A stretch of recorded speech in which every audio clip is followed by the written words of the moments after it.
Hello and welcome back to the Hopeless Fanatics podcast, episode 2. I am Brandon Boylan, joined with my partner here, Jackson Fenn. And today we're going to kind of dive into some more baseball and get a little football in at the end. Starting off with some trades, talking about some free agents, and talking about the Super Bowl. It's coming up here in about 10 days, so.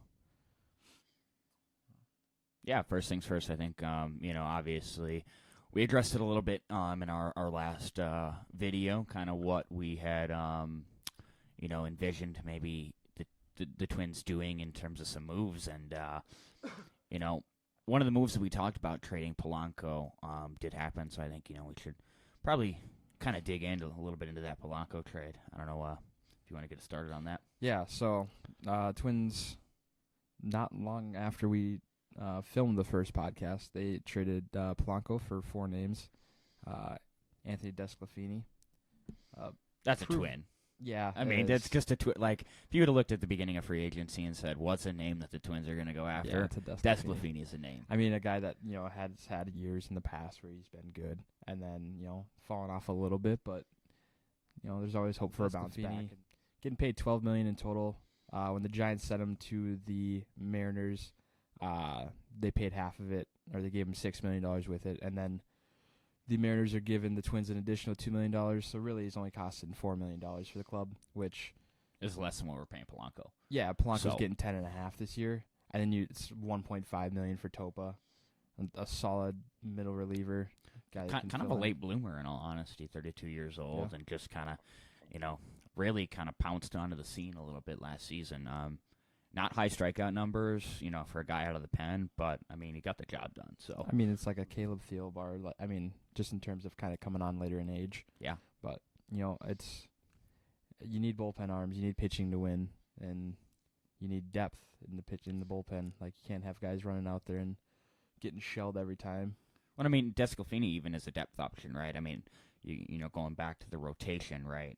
He's not going to be a 3 or 4 or 5. Or, I'm sorry, he's not going to be a 1 or 2 or 3, but he definitely has the option to be a 4 or 5 in this rotation, and that's, especially as injuries happen to guys throughout the year, right? Again, you don't want them to happen, but they're going to happen. So Desclafini is an arm that gives a little bit of depth as you move on in the season. Yeah, I mean, it's probably pushing Louis to the bullpen or just start him in AAA. I think they should just put him in AAA because I would rather have him start ready if an injury happens because he's their next best guy right now. I liked Louis out of the pen, though. He was good out of the pen, but I think he's more valuable to this team as a starting pitcher in case of an injury. It's hard to bring a guy out of the bullpen. You can also use him as just a long reliever out of the bullpen to start the season. Have him, right? Even if it's, a starter that only goes 4 innings and you let Louis throw 3, or maybe you're up big in a game and you let him throw the 7th, 8th, and 9th. I feel like if you have him down the minors, it's easier to bring up someone in the bullpen, like one of those prospects like a Henriquez, or even, Balazovic. Is he going to start in the majors again this year? I don't see it, but it's definitely a possibility. He's a guy that could come up. I mean, is he ever going to start again? We don't know that. I would be shocked if he starts again. But you never know. I mean, as seasons go on and injuries go on, you might need some of these guys to turn back into length guys. Yeah. All right. And then they also got the number 79 prospect in all of baseball, Gabriel Gonzalez. You want to touch on him a little bit? Yeah, Gonzalez, some good numbers throughout high A and low A last year. 298 overall, 837 OPS, 18 homers, 84 runs driven in. Solid contact guy. Only a 16.6% strikeout percentage. And in today's, baseball, that's a pretty good number. That's less than a strikeout a game these days. So that's pretty solid. Great arm out of the corner outfield. Won't really see much time in center just because his speed isn't what you see in a major league center fielder. But I mean, on the 20-80 scale, he's got 65 arm. So definitely a plus arm in the outfield, which is always something that is great to see, especially when you can add a guy like that into your farm system. Great arm, good hitter, And again, the Twins don't really they don't use a lot of speed. They got a couple guys that have speed, but they don't really use speed. Yeah. So I mean, he kind of fits the mold of what we're looking at. Yeah, I mean, he reminds me of kind of more like a Yasir Mercedes. Yeah. Like, they're both, I mean, just a lot of young guys in that. There's not a lot of guys that are going to be ready this year. No. I mean, prospects. Maybe Walker is a September call-up. Maybe. It depends on how he's going to start in Double-A. Yeah. And then he's going to probably work his way up to Triple-A in the year. I think it just kind of see what happens when he gets to St. Paul. I know I'll be in St. Paul trying to see him a couple of times. So, yeah. Get a first-hand look at him for sure. Who knows? Maybe I'll throw out a first pitch again. Maybe. The other piece that we get, Darren Bowen. Not really much on Darren Bowen, to be honest. Okay numbers last year, 3.88 ERA. Not a huge strikeout guy, but 1.1 WHIP. So decent WHIP, decent numbers. Still pretty young, mid-round draft pick. So it's just kind of something where he seems to be kind of more of the wait and see. Maybe he progresses a little bit more in the upcoming years, but he's more of a wait and see kind of guy, I think. Yeah, I mean, he's a college kid, so he's 22, I think, right now. Turns 23 this year. Yeah, so plenty of time for that guy. I saw last week a quote from the Houston executive who said that they're looking for a left-handed bat, preferably an outfielder with some speed. So that just, I mean, it brought to mind Max Kepler, a guy who's been on the trade block, it seems like, for about 5 years at this point. I just think the biggest thing now is I think we were looking to make a trade, right? But are we looking to get rid of Polanco and Kepler? The thing is now that, like, trading Max Kepler, it might hurt you this year. I think it would. Whereas Polanco was not going to be a starter on this team, most likely. He would have been, but he wouldn't have been an everyday starter. Yeah, they would have found a way to get him in the lineup a lot of days, but he wasn't going to get defensive reps. He was going to DH sometimes, and right. I think you just, especially with your younger guys like Julian and Brooksley coming up, you don't want those guys to either sit with, sit 60, 70 games like a Julian in the pros, and you don't want Brooksley to kind of get stuck in St. Paul. No. The first question is, what would we get in return for it? It's hard. I mean, would we be looking at another outfielder from them that is a lesser than a Max Kepler that would start for us, or are we just kind of going break down the outfield to build it back up kind of situation, grabbing another outfield prospect? Well, after getting obviously Desclafini, do we need a starting pitcher? I mean, who would be on the block there? Maybe Urquidy. Maybe JP France, but France is an interesting one for sure. I don't think many people, myself included, knew about JP France going into last season. Yeah. So he was kind of just a pleasant surprise for the Astros organization.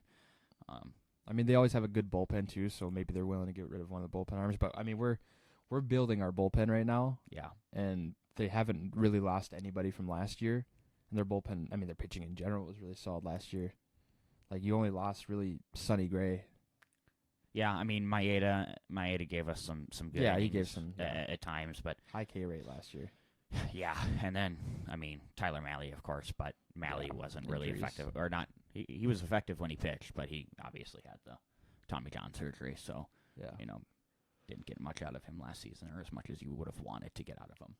Yeah, so then the next question is, if we do deal him, who would obviously you could get someone in the trade, but who would replace in system, or that's a free agent? The obvious answer is probably a Trevor Larnach right away. Yeah, I mean, if you're looking in-house, you go with Larnach for sure. Larnach is the in-house guy. Unless you sign a first base, like we talked about last episode, C.J. Cron. If you sign him, do you move Kirilloff to the outfield for a little bit? You could do something like that, or, I mean, even names that have been touched on, not by us, but, from some major league execs, do you go after a Randall Grichuk? Somebody to play that outfield spot, especially, you wanted to cut down on the payroll, and, we've done a good job on cutting down on payroll so far. Are you willing to add in, a Randall Grichuk on a $8 or $9 million deal? Yeah, I mean, and like I said last episode, AJ Pollock could be a good addition, especially in this. I mean, you have Larnach against righties, Pollock comes in against lefties. Obviously, I said that for Matt Wallner, but kind of split in time between both. another like Kyle Lewis, like I brought up again last time, could give him a 1-year deal, just a prove it deal, see if he can turn it around. But this is all dependent on if they trade Kepler. If they don't, I think they stand pat pretty much. They don't make any big additions from there. I mean, in all honesty, I think it's going to take a solid deal for them to deal Kepler at this point. I think they see Kepler as somebody who can help us out this season, and especially you want to build on what you did last year, and I think Kepler in the second half of the season was somebody that you kind of want to stick with. Yeah. So moving into our next topic here, obviously Corbin Burns getting dealt to the Baltimore Orioles. Pretty big move for the Orioles. We knew that they were looking to make some moves to bolster that starting rotation. They had been in the interest on Dylan Cease, along with I've been hearing some rumblings about Blake Snell potentially. But sticking with the deal itself right now, the Brewers in return are getting Joey Ortiz, 63rd prospect in baseball. Good fielder, good average hitter. He did come up with the Orioles a little bit last season, struggled a little bit in his time in the majors, but hit .321 overall last year in the minor leagues. So a good option for them up the middle there, potentially to start the year. And then they also get DL Hall. Hall, great stuff, really good fastball. Was a starter most of the 2022 season in the minor leagues, and started a fair amount of games in the minors last year as well, but came up with the Orioles and pitched in the playoffs as a reliever. So I personally expect the Brewers to stick with him as a reliever. I think he's got closer-type stuff. I don't know that he will start as the closer for them, but I think he will, potentially be able to move into that role at some point. And on top of that, they also get a competitive balance pick in this upcoming draft. So I think probably a move that works for both sides there. Corbin Burns, on the last year of his deal now with Baltimore, will be interesting to see if they try and lock him into a longer-term deal at some point throughout the season, just because, Boras is his agent. Yeah. And those guys love to test free agency because Boras can get him money. So, I mean, does it take him completely out of the picture for getting another starting pitcher? I don't think so. No, I mean, if you look at this team last season, I mean, yes, they had some guys like Wells that came on and actually pitched pretty well for them in the rotation, but there's not a household name. I mean, they don't spend a lot of money either. No, and now new ownership, is new ownership willing to spend the cash? I mean, there's a lot of positive talks about the new ownership because there's a lot of negative about the previous ownership. Well, right. I mean, you look at this team last year; they won 100 ball games with that rotation. Yeah. You add in you add in a Corbin Burns, and how many more wins can that add to your team total? Not to mention, I mean, they still have prospects galore to make a deal. They could still go after Cease, who's still on that, arbitration type deals, right, where he's not making a ton of money. Yeah. He has 2 years of team control, which is why he probably hasn't been dealt yet, because they're looking for a big haul in return. All right. Well, talking about some of the remaining free agents, the top ones that are left. The top one is probably Cody Bellinger in terms of age and what he brings to the table. Obviously had a real bounce back year with the Cubs last year.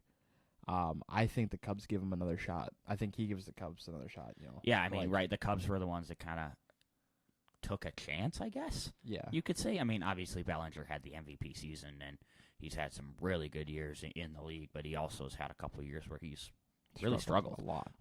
And the Cubs were willing to give him that kind of prove-it deal last year, and he proved it. Pretty much more than anybody else that was on a prove-it deal last year, for sure.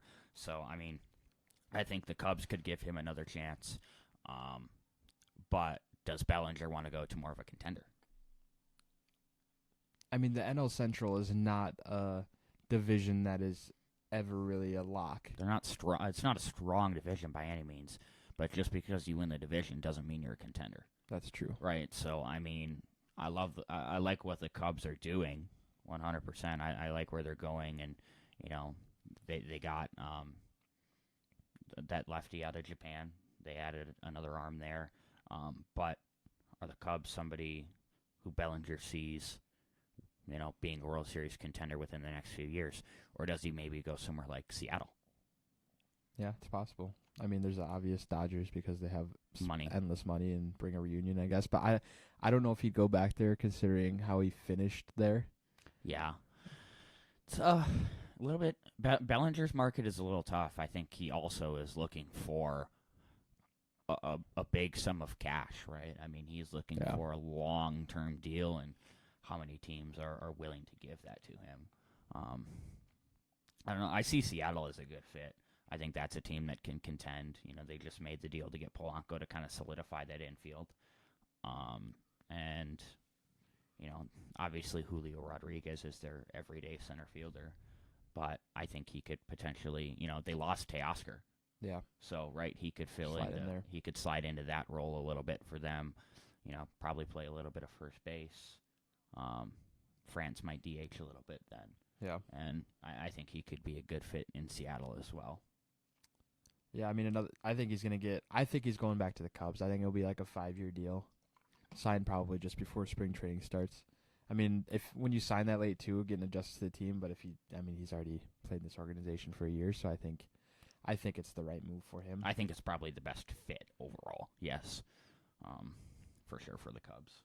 Yeah, moving on to the next name, Blake Snell, reigning Cy Young winner, had a really good year. Probably the best year since his other Cy Young, I would say. I mean, his 2020 playoff performance was probably his peak now, and then he gets traded right after that, But, I mean, what he did last year, I mean, he had a really poor start to the season. Yeah. And where he moved after his poor start was pretty crazy. I mean, just in general, the ERA numbers and just pitching numbers in general are just not as good recently, if you look at the ERA plus recently, it's going to be the average is higher. Well, yeah, and how much of that is spider tack? I mean, it's kind of true, but you even look back at 2019, I guess maybe they're using it then, but there was the juice balls, and there was guys that were shoving low twos, mid twos, in the AL. Garrett Cole led with 2.7 something ERA. Sonny Gray was second with 2.8. Yeah, it was definitely a little bit of a down year in the pitching department, I would say, overall. But, I mean, Snell cleared everybody. Snell was the best pitcher in baseball last season, during the regular season, without a doubt. He's a name that I think could maybe potentially, be on that Baltimore radar. Yeah. If Baltimore is looking to spend the money with the new ownership. Can you count out Texas? No.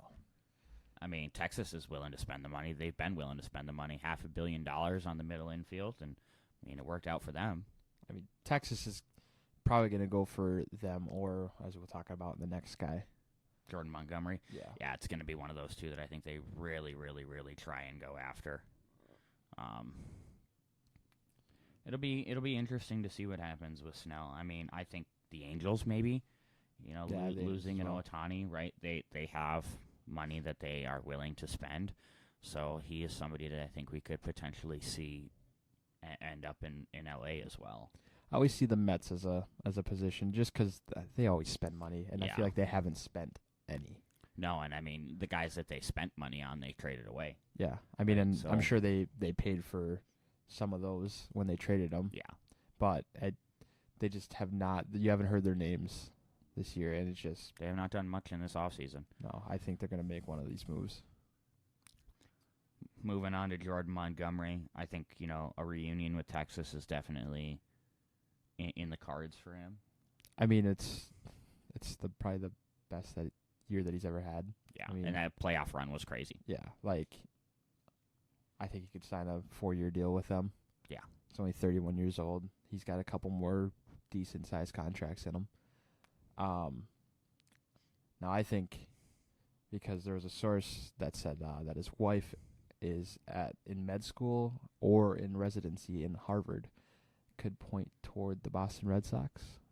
Could be. I mean, we haven't heard much about the Red Sox much this offseason in general, but, I mean, it's definitely a possibility where he could end up there. I I think that would be a good fit. They just lost Chris Sale. Yeah. Right. So that contract is off the books in a way. I'm sure they're paying some of that money. But that could be a good fit for Montgomery. But what about the Yankees? I mean, the Yankees are, I feel like, where pitchers are going to die right now, unless you're Garrett Cole. Yeah, but is Stroman going to die? I think he's still got. I didn't think Carlos Rodon would. Yeah, I mean, but it's one bad season for Rodon. I suppose. I mean, he'll turn it around. I mean, they had Frankie Montas. Montas was just that was an interesting thing that happened with Montas between the PEDs and then the injury, of course. Montas could definitely have a bounce back season. But yeah, they have a full rotation is the thing right now without injuries. But I mean, they'll always spend money. Yeah, they'll make room. Same thing with the Mets. Yeah, those teams will always make room for the guys if they can add somebody to the rotation that makes the rotation better and bounce somebody to the pen. They're going to do it if they can afford to do it, and I think it'll benefit their team. Another name that kind of maybe is mentioned with the Yankees is Matt Chapman. Yeah. He had solid numbers last year. He had that really, really, really hot start, and kind of, had a great season just based off of his hot start. But I think he could be a good fit for that Yankees team. I think he could end up with the Yankees, maybe San Francisco. I mean, they've missed out on a lot of guys over the last few years. They obviously got Lee coming over from Korea, but I think he could definitely fit with that organization as well. Yeah, I mean, I think a reunion with Toronto is not out of the question. I'd agree. Also, the classic Dodgers spending money to spend money. Just to have guys. Yeah. Yeah, Just to overload their 40 men, pretty much. Yeah, I mean, they have Muncy playing third base right now, and Muncy is either really hot or really not. Yeah. Right? I mean, Muncy goes through these years where he hits really, really well, and then he has years where he hits really poor. I mean, and if you replace Muncy, obviously has a good bat at times, with a Chapman who not only brings bat, but is a gold glove outfielder. Great defender. So, also Arizona, I think, could be a decent fit. Team that was just in the World Series. Yeah, playing Evan Longoria in the playoffs. Yeah, they're looking to definitely make some moves still. That could definitely be a good fit. They brought in Jock Peterson. Yep. So, I mean, they obviously bolstered their lineup a little bit there. And I think they're probably still looking to bolster at that third base spot if they think they can get Chapman. I think it would be somebody that they could go for. Yeah. Last name that I have on the list for the free agents is Tim Anderson. And, I think part of it boils down to how do you value Tim Anderson right now? A guy who's a multi-time All-Star, who has been a great average hitter throughout his career, and then just really kind of struggled over the last couple seasons with the bat. I mean, or I guess more so last season, 1 home run, poor average. What happened? I mean, I think it's one of those things where he's going to sign either in spring training or like right before, like this next month or so. He'll probably sign. It's probably going to be he plays nothing really like him, but a Joey Gallo type deal, 1 year, $10-ish million. I think he's probably on a prove-it deal, believe it or not. I mean, it's crazy for me to say that a Tim Anderson player is on a prove-it deal, but it's definitely a possibility. I don't see him getting a long-term deal just based on how poor his performance was last year, and I think a lot of that, is also allotted to, how much he hated being in Chicago. Yeah. Right? I mean, if you get him out of Chicago and get him into a new scenery, is he going to perform? Right? I mean, we've seen this happen with some guys before, like Aaron Hicks, right, when he left the Yankees and went to Baltimore last year. Yep. That change of scenery was big for him. Yeah, I mean, and going to higher market medias, too, it doesn't really help you a lot of times, but I mean, Chicago's a pretty high market. Also, the management there the last how many years it's just not been good. Yeah, it really hasn't. When they brought in Tony La Russa was like the most questionable hire as a manager. I feel like. Yeah, it was interesting for sure when they hired him. What do you think about Tim Anderson to the Twins? I don't hate it. He wouldn't be starting, obviously. He'd be kind of like a swing backup, I think. He'd pretty much be replacing the Polanco position, which is DH sometimes, filling in at second for Julian, maybe third base for Royce. Maybe at short. He's not a poor defender. No, but I mean, you got to hope that a Carlos Correa is gonna be healthy this year, fully in playing in 140 something games for sure. And then you got guys like Willie Castro that you still have to think about that had really good years last year, and he was very valuable for the Twins. So, I mean, he's gonna be in the majors. He's gonna have a pivotal impact. Yeah, for sure. Also, I think about an Arizona team again, like I just brought up with Chapman. I mean, they got Perdomo, and then they got Lawler coming up. Yeah, which two guys that aren't really proven. Perdomo's an all-star. Well, so I mean he's still young. But like Jordan Lawler, I mean it's the same thing though. He's not going to start. Tim Anderson is not going to start. He wouldn't. But it's a guy who can help. He's going to give veteran presence, kind of like Longoria did last year. I mean, he's not as old as him, but yeah, I mean, willing to give an opportunity, right? I mean, somebody's going to give Tim Anderson another shot, and it just kind of boils down to who is willing to give him that shot. I think he's somebody who's going to prove it. I think he'll come back and have a bounce back season. Yeah, I could see him hitting 300 again. I mean, he did it for how many years? Yeah, right. I mean, 3-4 years in a row. Yeah, I mean, he's been a great average hitter and a great guy to have at the top of your lineup. Not a high walk rate, but I mean, when you hit 315. No, I mean, yeah, he like a 307 with a 330 something on base. That's kind of the Tim Anderson mantra. Yeah, and I think about in Arizona climate. I mean, the power could come back.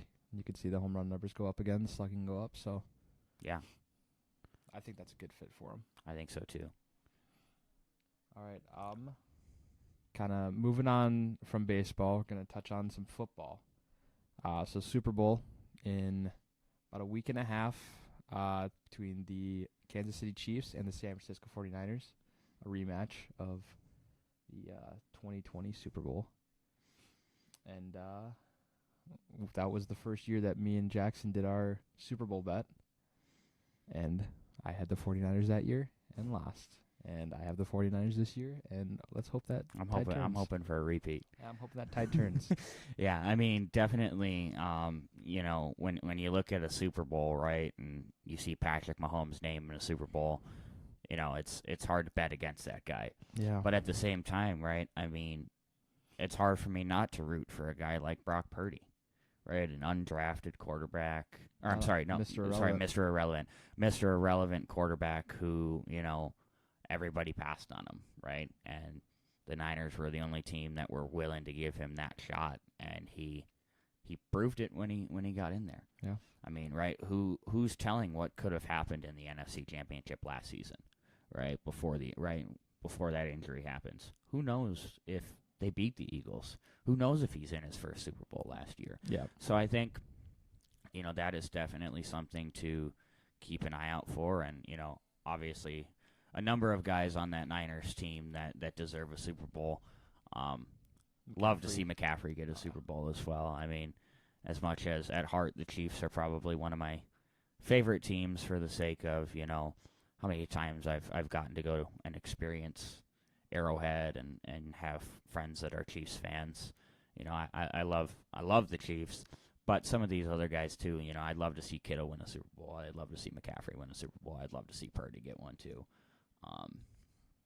Would definitely be a fun one. I mean, I don't think this is the Super Bowl that America wanted to see, but in all honesty, it might be the two best teams in the Super Bowl. Yeah, I mean, it's like you would have thought the Ravens. I mean, Ravens, that was the conspiracy with the color scheme, was the Ravens and Niners, and the Chiefs shut that down so quick. Yeah, I mean that game. The game was in the score close, but the Chiefs were in control that whole game. Yeah, and I mean, really, when you have the Mahomes-Kelsey duo in the playoffs, it doesn't matter what happened in the regular season. Oh, that was one of the best coaching performances, too, by Andy Reid. Yeah, absolutely. I mean, Andy Reid is just a top-tier coach in this league, and he's been a top-tier coach in this league for a long time. And, I mean, right, I don't think many people were skeptical, but there definitely were some skeptics when it came to Bieniemy leaving the Chiefs, right? And how many people were saying, oh, well, Bieniemy might have been the heart of that offense. And, here we are again in February talking about the Chiefs still playing football, right? One of the two teams left playing football in February. And I think it just boils down to you can never count that team out. I mean, you think the 2 times since Patrick Mahomes has been the quarterback that they haven't been in the Super Bowl were 1-score losses. I mean, death taxes and the Chiefs in the AFC Championship. Yeah. Right? I mean, you got beat by a super hot Bengals team in 21 on a overtime field goal, wasn't it? Yeah. I mean, then you lost to the Patriots and Brady's not last year. It was the year that they beat the Rams. Yeah. Yeah, I mean, you lose to Brady in a Super Bowl, and I mean, that is definitely that'll be one that hurts the Mahomes legacy. Yeah. Right now, he's got to win more Super Bowls than Brady did to really be considered the GOAT. I mean, people are going to put him in the GOAT conversation no matter what. That Tampa Bay, the Tom Brady versus Patrick Mahomes playoff, like head-to-head, it's 2-0 Tom Brady. Yeah, well, and I mean, if you look at Mahomes' record in the playoffs, he is 0-2 against Tom Brady, and I think he's 14-1 against everybody else. Yeah. The only other quarterback he lost to was Burrow in that AFC Championship game. So I mean, right? I mean the Niners come into this game as 1.5 favorites. I don't know. It's just it would be hard for me to ever bet against Patrick Mahomes. Yeah, I mean, in our bet, I had the first pick, and I thought about the Chiefs, but I was like, man, they can't do it again, and here they are. I'll take the Chiefs with the first pick every single year that Patrick Mahomes is a starting quarterback. And maybe I sound like, Collinsworth or Tony Romo here on a little bit of glazing, but, I mean, he's just so good in the playoffs. Yeah. He hasn't turned the ball over once yet. He just, his receivers have actually started catching the football.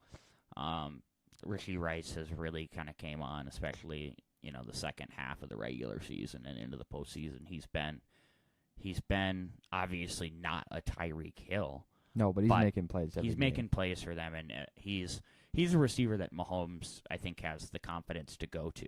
Oh, then you got a dude like Pacheco who just does not give up when he's running. He's like a tough runner. He's small, but, man, that kid can run. Right. I mean, that's the one thing that I think everybody was a little bit worried about when Tyreek Hill left is, who kind of fills that void. And at this point, it's not one player that is filling that void. It's the Rashee Rice and the running game that has filled that Tyreek Hill void. I mean, the running game for sure. I mean, you look at the last Super Bowls that they've won, and the running game has really kind of been a weakness per se, right? I mean, the first year they won the Super Bowl, then they draft Clyde Edwards-Helaire with the last pick, right, to try and fill that running back void, and he's kind of turned into something that, hasn't been what you would expect out of a first rounder, but no, already looking to another career. Yeah, right. And I mean, you get Pacheco, who is just a tough runner, and I mean, he's great. He's been absolutely great for them. Yeah, I mean, you don't see the star running backs really anymore. Obviously, on the other side, you got McCaffrey, but you don't see, like, the teams that made the AFC Championship. They're not really a star running back. No, I mean, there's some solid running backs. Absolutely, for sure. But, I mean, that Ravens team is a running back by committee. The Chiefs have kind of more turned into Pacheco leading the way, but it's still other people still get carries. They still mix guys in. We definitely have seen less of Jerick McKinnon this year. But, I mean, he even played a little bit of a pivotal role in that Super Bowl for him last year. Yeah. So, I mean, who knows? Maybe McKinnon a little bit gets into the game in the Super Bowl, but I think it'll be a lot of the Pacheco show. And I think they'll try and run the ball early. I mean, the Niners were a team that had a really, really, really good run defense in the last, couple weeks of the season. Their running game has kind of taken a bit of a tumble defensively. They hadn't allowed a 100-yard rusher in 50 games, and then they let Aaron Jones kind of walk all over them. I mean, games that I've seen, like the Vikings Monday night game, there were no injuries on that defense, and they absolutely got shredded in the past game. So if Kirk Cousins, guy I love, but not Patrick Mahomes, if Kirk Cousins can do that to that defense without Justin Jefferson, what can Patrick Mahomes do to that secondary? Yeah. With a Travis Kelce who just turns it on every time playoff time comes around. Yeah, he's a different breed. He had honestly a poor regular season in terms of Travis Kelce numbers. The Swiftie curse. Yeah. I don't know. Is that part of why is it scripted? Did the NFL script Taylor Swift and Travis Kelce in the Super Bowl? Conspiracy in episode 2 already. Is Travis Kelce going to propose if they win? Oh, God. Right there at midfield? I might turn the TV off. I mean, what a show that would be for America. Yeah. I mean, I don't think surprise a Super Bowl halftime performance too. I don't think a lot of the football fans would love it, but no, I don't really know that any of them would. But I know all of these CBS and Fox and NBC they'd love it. She brings in money. She brings in people to the game right now, and it is good for the game, but they're overdoing it a little. Yeah, absolutely. But I mean, they show her every time he makes a big catch. No, and I don't blame her. It's not her fault. No, she just is going to her boyfriend's games. She's just being supportive. Yeah, they're just trying to bring in audience by showing her 5 times a quarter. I mean, you're not really going to lose the real football fans. Are they going to get annoyed by Taylor Swift being on the screen? Sure, but they're just going to point it out every time that she shows up. Yeah, they're going to point it out, but they're not going to turn off the TV. No. Where you're getting all of these, the Swifties now are probably actually going to tune in to watch the Super Bowl. Biggest cult in the world. Very well could be. 100%. Moving off the topic of Taylor Swift, we kind of veered there a little bit, but we'll move into some of what we deem as some value bets for all you bettors listening in on the podcast today. Some value bets for the MVP. I mean, you got Kelce at 17-1. I think that's crazy. It's a crazy odds. I mean, I took him, last year on a couple of props and whatnot, and he had a really good game in the Super Bowl for them last year, right? So Travis Kelce at plus 1,700, I think is slap a $20 bill on that. Yeah, good value there. And then obviously you got. If you want to stick on that Kansas City side of things for value, Rashee Rice at plus 7,000. I mean, yeah, that's a guy who could have 2 touchdowns easily in this game and get a Super Bowl MVP. 130 yards, 2 touchdowns, 6 catches. Yeah. Certainly a possibility. Sneak away with an MVP. I mean, you slap $5 on that. Yeah. That could be something. I don't know if you want to talk about any of the other guys on this list here. I mean, Kittle plus 7,000 too is a pretty crazy number, I feel like, because he's a pretty pivotal component to that Niners offense. Obviously, you said, defensive players don't win it much, but I feel like you get a weird pick six out of Fred Warner or even a Bolton. I feel like this is a weird year, and it's just been weird all year, and I feel like this could be a year that you get a defensive player winning it in just like a 20, I don't even know about 20, maybe a 16-13 game.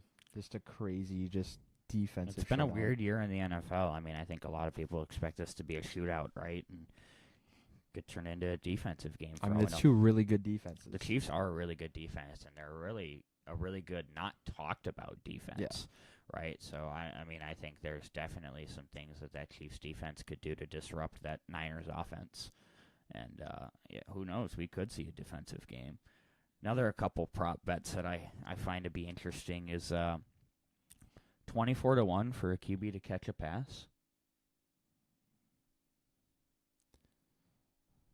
I mean, that's one that you don't throw much down on. No, not at all. But I mean, throw $5 when you see something in the Super Bowl. You see a lot of things in the Super Bowl. I mean, you could go for the QB to catch the touchdown at plus 13,000. Nick Foles cashed that just a few years ago. $1 bet, win $130. Why not? I mean, what do you got to lose? $1. Yeah, right? I mean, throw that into the slot. Yeah, I mean, the Chiefs have some injuries coming in, obviously, losing O'Menihue. Tough blow for their defense. Yeah, he had a big impact in that Ravens game. Yeah. And Joe Thuney on that O-line, he's an outside chance of playing. He didn't participate, but obviously they're still weak. Still a week. I mean, there's a couple of non-participants on that San Fran side as well. Kittle and a couple of other guys were either non-participants or limited. So I mean, I think we'll definitely something to watch for in the injury department to see what kind of comes of that. But I don't know if any of the injuries are really going to become a key factor in the market of who's going to win and lose this game. Yeah, no. I mean, I think it'll be a really good game. Yeah, absolutely. What's the first song Usher performs? I got DJ falling, got us falling in love again. I think that's probably high up there. Mean, that's probably high up there. I don't know. I mean, he ain't gonna start it with I don't think. I think he's gonna finish with yeah. He could.